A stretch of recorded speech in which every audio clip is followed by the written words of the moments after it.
নমস্কার বন্ধুরা, আরজে রূপরাজ চ্যানেলে আপনাদের সবাইকে স্বাগত। আজ আমরা আলোচনা করতে চলেছি শ্রীমদ্ ভাগবত গীতার প্রথম অধ্যায়ে শ্লোক 32। চলুন আগে শ্লোকটি শুনে নেওয়া যাক।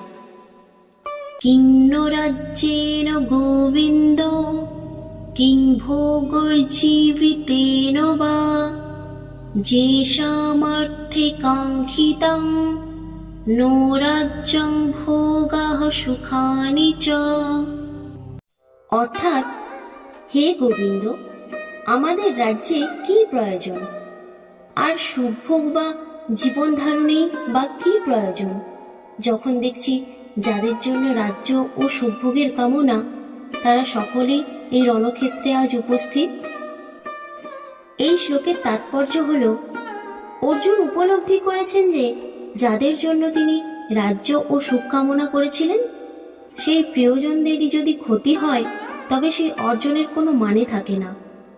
তার মধ্যে গভীর বেদনা ও আত্মগ্লানি কাজ করছে এবং তিনি এই যুদ্ধকে অর্থহীন ভাবতে শুরু করেছেন।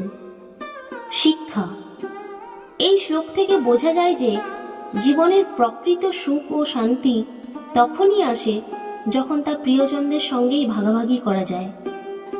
আমাদের জীবনে বস্তুগত অর্জনের পাশাপাশি আত্মীয়তা ও সম্পর্কগুলির মূল্যও বুঝতে হবে। আজকের শ্লোক এই পর্যন্তই। পরবর্তী শ্লোক ও তার তাৎপর্য শোনার জন্য আপনারা আমাদের চ্যানেলটি সাবস্ক্রাইব করে পাশে থাকা বেল আইকনটি প্রেস করুন, যাতে আমাদের ভিডিও আপলোড হওয়ার সঙ্গে সঙ্গে আপনাদের কাছে নোটিফিকেশন চলে যায়। আর আমাদের ভিডিওটি যদি আপনাদের ভালো লেগে থাকে তাহলে ভিডিওটিকে লাইক করে শেয়ার করে দেবেন। আপনাদের সাপোর্ট আমাদের অনুপ্রাণিত করবে। রাধে রাধে।